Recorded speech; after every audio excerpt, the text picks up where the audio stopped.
Трите най-редки вида очи в света. На трето място са лешниковите очи. Лешниковите очи, които представляват комбинация от кафяви, зелени и златни цветове, са изключително редки. Едва 5% от световното население притежава този цвят. Затова се счита за третия най-рядък цвят на очите в света. Особеността на лешниковите очи е, че изглеждат сякаш променят цвета си в зависимост от светлината и заобикалящата среда. На второ място са сивите очи.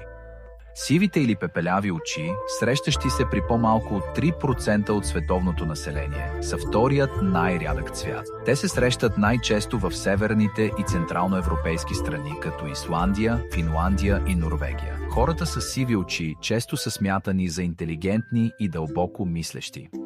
На първо място, зелените очи. Те са изключително привлекателни и се срещат най-рядко. Този цвят се образува в резултат на комбинация от ниско съдържание на меланин в ириса и отразена светлина. Това означава, че всъщност няма зелена пигментация в самото око. Едва около 2% от световното население притежават зелени очи. Това го превръща в най-редкия цвят на очите. Какъв е цветът на вашите очи?